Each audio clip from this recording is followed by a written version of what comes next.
এতেই তো পাখির ফেদারটা নষ্ট হবে।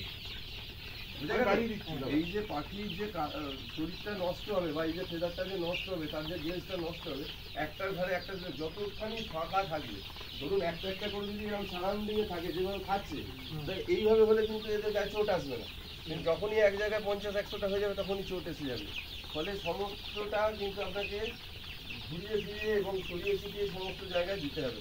খাবার জল একটা করে খাবার, একটা করে জল, এরকম কাছাকাছি আপনাকে দিতে হবে। খাবার থাকলে এরকম জায়গাটা জল থাকলো, হ্যাঁ, খাবার তার পাশাপাশি জল, এইভাবে খাবারের জলটাকে পাশাপাশি দিতে হবে। এখানে কিন্তু খাবার জলটা ইমিডিয়েটলি আপনাকে বাড়াতে হবে। খাবারের জায়গা দুটো বাড়াতে হবে মিনিমাম। খাবারের জায়গাটাও দুটো আমি দেখতে পাচ্ছি, দুটো বাড়ালে ভালো হয়। আর জলের জায়গাটা 4টে মতো এখন বাড়িয়ে দিই। হ্যাঁ, বাড়াতে হবে, খাবারও বাড়াতে হবে, জলও বাড়াতে হবে, নাহলে কি হবে, একদম হামলে করে খাবে। এই হচ্ছে ব্যাপার।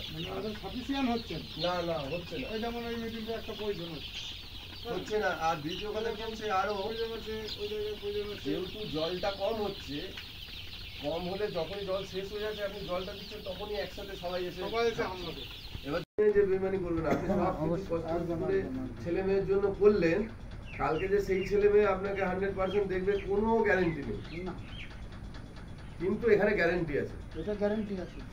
আপনি যদি এদেরকে সেইভাবে লালন পালন করেন, সঠিকভাবে দেখভাল করেন, এরা বেইমানি করবে না। কি বেইমানি করবে না? যেমন মানুষ, আপনি তাকে খাওয়াবেন, একটু পরে মুখ মুছে বলে পা খাইয়েছে, আমাদের খাওয়াই না, তো পেটই ভরে, তাই না? মানুষ তো তাই করছে এখন। কিন্তু পশু পাখি এই বেইমানিটা জানে না। পশু পাখির জগতে এখনো কিন্তু এই বেইমানিটা তৈরি হয়নি, এরা কিন্তু এই বেইমানিটা জানে না।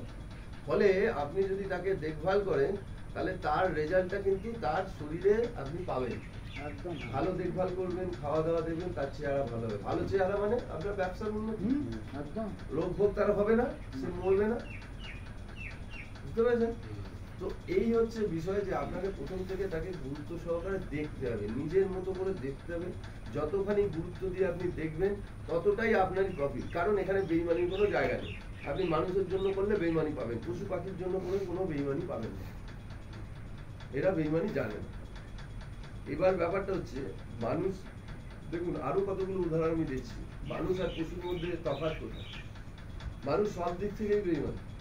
কারণ এই যে কোভিড পরিস্থিতি হয়েছিল, করোনা যে সময় হয়েছিল, জানেন তো, সরকার থেকে বারে বারে মানুষকে কি বলেছিল, যে তোমরা বেরোবে না, মানুষের সাথে মিশবে না, ডিস্টেন্স রাখবে, বলেছিল না? মানুষ কিন্তু এটা করেনি। এই যে এত মানুষ মরেছে, মানুষের নিজের দোষে। আমার কোভিড হয়েছে, দূর, আমি তো বেরিয়ে